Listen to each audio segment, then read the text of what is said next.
नमस्कार। प्रादेशिक समाचार के साथ मैं शीला कुमारी। पहले मुख्य समाचार। प्रधानमंत्री नरेंद्र मोदी ने अंतर्राष्ट्रीय भारती महोत्सव को वीडियो कॉन्फ्रेंस से किया संबोधित। वैज्ञानिक सोच विकसित करने की जरूरत पर दिया बल। मुख्यमंत्री हेमंत सोरेन ने कहा है कि दुमका के मलूटी स्थित ऐतिहासिक मंदिरों के संरक्षण और संवर्धन के लिए राज्य सरकार शीघ्र कदम उठाएगी। राज्य भर में डॉक्टर आज हड़ताल पर रहे। सरकार द्वारा आयुष चिकित्सकों को सर्जरी की अनुमति दिए जाने का किया विरोध। और पर्यावरण मंत्री प्रकाश जावड़ेकर ने कहा, भारत उत्सर्जन की तीव्रता में कमी लाने के प्रति वचनबद्ध। अब समाचार विस्तार से। कोविड-19 महामारी के खिलाफ देश एकजुट होकर लड़ रहा है। आप भी हमारे साथ सुरक्षा और बचाव के 3 आसान एहतियाती उपायों का संकल्प लें। मास्क पहनें, 2 गज की दूरी है जरूरी, सुरक्षित दूरी बनाए रखें, हाथ और मुंह साफ रखें। प्रधानमंत्री नरेंद्र मोदी ने वैज्ञानिक सोच विकसित करने की जरूरत पर बल दिया है। वे आज अंतर्राष्ट्रीय भारती महोत्सव को वीडियो कॉन्फ्रेंसिंग के जरिए संबोधित कर रहे थे। इस महोत्सव का आयोजन चेन्नई में वनविल कल्चर सेंटर द्वारा राष्ट्रीय कवि सुब्रमण्यम भारती के सम्मान में किया जाता है, जिनकी आज 138वीं जयंती मनाई जा रही है। इस दौरान श्री मोदी ने कहा कि सुब्रमण्यम भारती को किसी एक पेशे या आयाम से नहीं जोड़ा जा सकता है। वे एक कवि, लेखक, संपादक, पत्रकार, समाज सुधारक, स्वतंत्रता सेनानी, मानवतावादी और बहुत कुछ थे। उन्होंने कहा कि महाकवि सुब्रमण्यम भारती के सबसे महत्वपूर्ण दृष्टांतों में से एक महिला सशक्तिकरण था और सरकार इस दृष्टि से प्रेरित है और महिला सशक्तिकरण को सुनिश्चित करने के लिए लगातार काम कर रही है। प्रधानमंत्री ने बताया कि सुब्रमण्यम भारती ने लिखा है कि महिलाओं को अपने सिर को ऊंचा उठाकर चलना चाहिए। मुख्यमंत्री हेमंत सोरेन ने कहा है कि दुमका के मलूटी स्थित ऐतिहासिक मंदिरों के संरक्षण और संवर्धन के लिए राज्य सरकार शीघ्र कदम उठाएगी। इसको लेकर उनकी सरकार गंभीर है। वे आज मुख्यमंत्री आवास में डॉक्टर सोमनाथ आर्य से मुलाकात के दौरान बोल रहे थे। इस दौरान डॉक्टर आर्य ने मुख्यमंत्री को ऐतिहासिक मलूटी मंदिरों का टेराकोटा मॉडल प्रदान किया। डॉक्टर आर्य ने मुख्यमंत्री श्री सोरेन को बताया कि देखभाल और संरक्षण के अभाव में मलूटी के ऐतिहासिक मंदिर जर्जर हो गए हैं। यहाँ पहले 108 मंदिर थे, लेकिन आज इसकी संख्या घटकर 62 हो गई है। उन्होंने कहा कि मंदिरों के इस ऐतिहासिक जगह को पर्यटन स्थल के रूप में विकसित करने की काफी संभावनाएं हैं। उन्होंने मुख्यमंत्री से इस दिशा में पहल करने का आग्रह किया। रामगढ़ जिला समाहरणालय में आज ई ऑफिस प्रणाली को लेकर 1 दिवसीय प्रशिक्षण कार्यक्रम का आयोजन हुआ। कार्यक्रम के दौरान जिले के सभी विभागों में ई ऑफिस प्रणाली शुरू करने पर चर्चा की गई। मौके पर मुख्य प्रशिक्षक राकेश कुमार ने ई ऑफिस प्रणाली की जानकारी दी और विभाग के कार्यों को इलेक्ट्रॉनिक माध्यम से सरल बनाने के तरीके बताए। ई ऑफिस प्रणाली की बड़ी विशेषता ये है कि ये पूरी तरह पेपरलेस होगा। प्रशिक्षण के दौरान कार्यपालक दंडाधिकारी विशाल कुमार समेत जिले के कई पदाधिकारी मौजूद थे। राजद सुप्रीमो सह बिहार के पूर्व मुख्यमंत्री लालू प्रसाद यादव की जमानत याचिका झारखंड उच्च न्यायालय में सुनवाई 6 सप्ताह बाद होगी।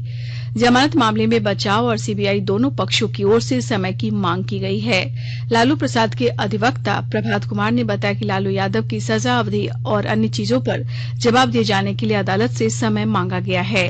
वहीं सीबीआई के वकील ने भी निजी कारणों का हवाला देते हुए अदालत से समय मांगा, जिसे अदालत ने स्वीकार कर लिया। इससे पूर्व भी दुमका कोषागार से अवैध निकासी के मामले में लालू की जमानत याचिका पर 2 बार सुनवाई टाली जा चुकी है। साहिबगंज जिले में अवैध खनन के खिलाफ जिला टास्क फोर्स ने जांच अभियान चलाकर अवैध रूप से संचालित कई क्रशरों और खदानों के खिलाफ कार्रवाई की है। विस्तृत जानकारी दे रहे हैं हमारे संवाददाता। साहिबगंज जिले में अवैध खदान संचालन और क्रशर संचालन के खिलाफ उपायुक्त रामनिवास यादव के नेतृत्व में जिला टास्क फोर्स की ओर से लगातार कार्रवाई चल रही है। जिला खनन टास्क फोर्स द्वारा लोहंडा, तेतरिया, अद्रो, माको, जिलेबिया सहित अन्य स्थानों पर अवैध उत्खनन को लेकर कार्रवाई करते हुए 1 पोकलेन, 1 हाईवा, 700 घन फीट पत्थर लोड पकड़ा गया है। 7 लोगों को गिरफ्तार भी किया गया है। जिला खनन पदाधिकारी विभूति कुमार ने बताया कि सरकारी राजस्व की चोरी हो रही है एवं राष्ट्रीय संपत्ति का क्षरण हो रहा है, इसलिए लगातार अभियान चलाया जाएगा। साहिबगंज जिले में पिछले दिनों गंगा तट पर भी अवैध नाव संचालन के खिलाफ कार्रवाई की गई है। मालिक और पत्थर खनिज के क्रेता और विक्रेता के विरुद्ध झारखंड लघु खनिज समाधान नियमावली एवं खान और खनिज विकास एवं विनियमन सहित गंगा रिवर एक्ट के सुसंगत धाराओं में प्राथमिकी दर्ज की गई है। उपायुक्त रामनिवास यादव ने बताया कि साहिबगंज जिले में अवैध खनन से पर्यावरण बिगड़ रहा है, जिसको लेकर जिला प्रशासन सजग है। धनंजय मिश्र, आकाशवाणी समाचार, साहिबगंज। चतरा जिले के उपायुक्त दिव्यांशु झा ने सिमरिया रेफरल अस्पताल में दवाइयां खराब होने के मामले को गंभीरता से लिया है। उन्होंने कहा है कि पूरे मामले की जांच कराई जाएगी। हमारे संवाददाता ने खबर दी है कि जिले के सिमरिया रेफरल अस्पताल में लाखों रुपए मूल्य की जीवन रक्षक दवाइयां वितरण के अभाव और अस्पताल प्रबंधन की लापरवाही के कारण खराब हो गई। ये दवाइयां बड़ी मात्रा में अस्पताल के एक जर्जर कमरे में रखी गई थी। बताया जाता है कि दवाइयों की एक्सपायरी डेट वर्ष 2011-12 है। इस मामले में स्थानीय समाजसेवी आलोक रंजन बताते हैं कि अस्पताल प्रबंधन इस ओर कभी ध्यान नहीं देता, जिसके कारण गरीब व असहाय मरीजों को परेशानी होती है। केंद्रीय ग्रामीण विकास मंत्री नरेंद्र सिंह तोमर ने चतरा लोकसभा के 8 लोगों को district development coordination and monitoring committee Disha का सदस्य मनोनीत किया है। इस कमेटी में चतरा के पूर्व विधायक जनार्दन पासवान, भाजपा के पूर्व जिलाध्यक्ष रजनीकांत सिन्हा और भाजपा युवा मोर्चा के पूर्व जिलाध्यक्ष बिरजू तिवारी तथा मीनू मीता शामिल हैं। इसके अलावा चतरा संसदीय क्षेत्र के लातेहार जिला से अमित नाथ शाहदेव, हरे कृष्ण सिंह, शीला देवी और गिरधारी यादव भी शामिल हैं। इनका मनोनयन चतरा सांसद सुनील कुमार सिंह की अनुशंसा पर किया गया है। इन सदस्यों के मनोनयन की जानकारी केंद्रीय मंत्री नरेंद्र सिंह तोमर ने संसद को पत्र के माध्यम से भेज दिया है। इन सदस्यों का मनोनयन गैर सरकारी सदस्यों के रूप में किया गया है। इन सदस्यों पर जिला प्रशासन की दिशा की बैठकों में विकास योजनाओं की मॉनिटरिंग की महत्वपूर्ण जिम्मेदारी होगी। आकाशवाणी के ताजा तरीन समाचारों के लिए आप हमारी वेबसाइट newsonair.com पर लॉग ऑन कर सकते हैं। ताजा समाचार Twitter handle @AIR news alerts और Facebook page All India Radio news पर भी उपलब्ध है। आप प्रादेशिक समाचार एकांश के Twitter handle @AIR news _Ranchi और Facebook page AIR news Ranchi के अलावा YouTube channel regional news unit Ranchi पर भी हमारे बुलेटिन सुन सकते हैं। प्रादेशिक समाचार आप आकाशवाणी रांची से सुन रहे हैं और अब पेश है कोरोना से बचाव के कुछ संदेश। कोविड-19 से बचाव और सुरक्षित रहने के 3 उपाय। मास्क लगाएं, 2 गज दूरी है जरूरी, सुरक्षित दूरी रखें, हाथ और मुंह साफ रखें।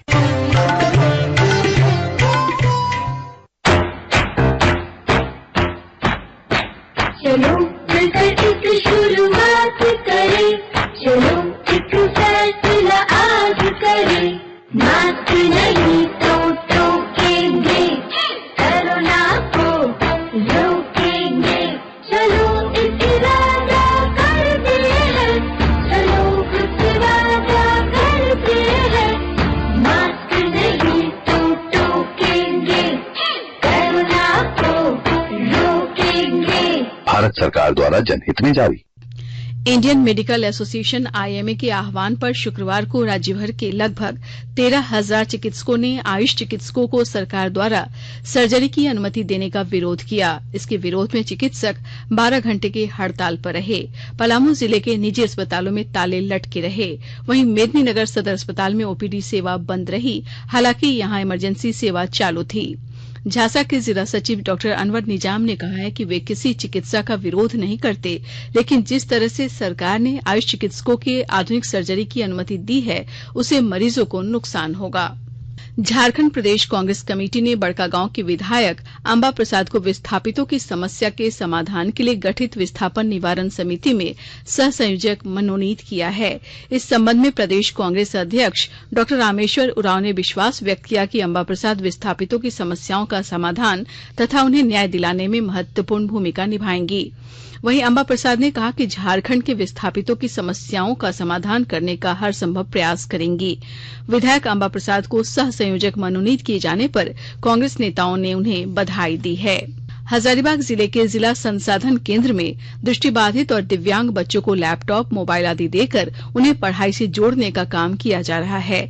ऐसे बच्चे ऑनलाइन पढ़ाई भी कर रहे हैं और खुद को समर्थ बनाने की कोशिश कर रहे हैं। प्रशिक्षक दीपक कुमार शर्मा कहते हैं कि ये बच्चे समाज की मुख्य धारा में शामिल हों, इसका ध्यान रखा जा रहा है।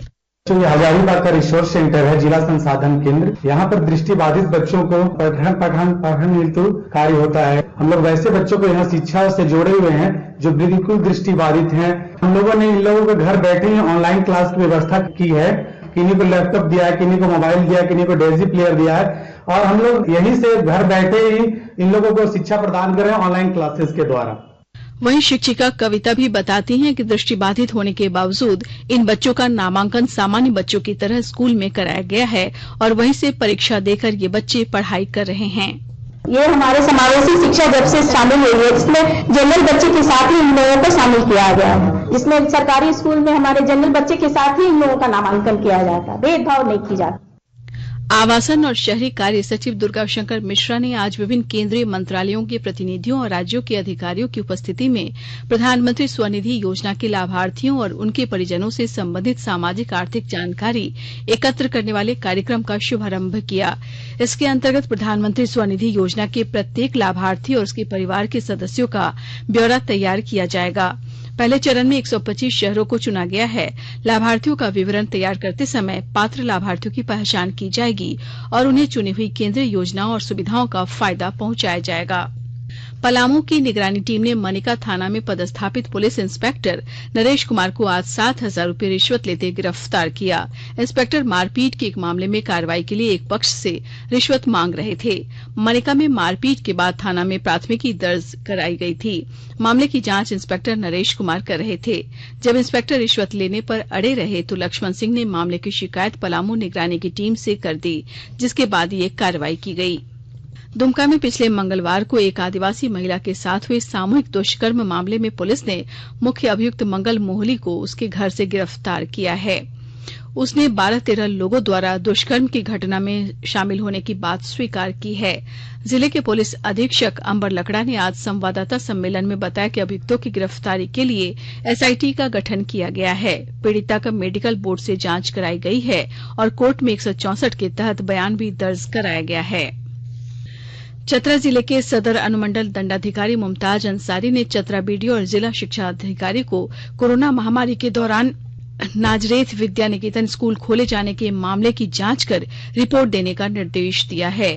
उन्होंने बताया कि जांच में मामला सत्य पाए जाने पर महामारी अधिनियम के सख्त प्रावधानों के तहत विद्यालय खोलने वालों के विरुद्ध कड़ी कार्रवाई की जाएगी। पर्यावरण मंत्री प्रकाश जावड़ेकर ने कहा है कि जलवायु परिवर्तन की वर्तमान स्थिति पिछले 100 वर्ष से पर्यावरण पर पड़ रहे दुष्प्रभावों का नतीजा है। ये पेरिस समझौते के 5 साल पूरे होने के सिलसिले में आज नई दिल्ली में संवाददाताओं से बातचीत कर रहे थे। उन्होंने कहा कि जलवायु परिवर्तन में ग्रीन हाउस गैसों के उत्सर्जन का हाथ रहा है।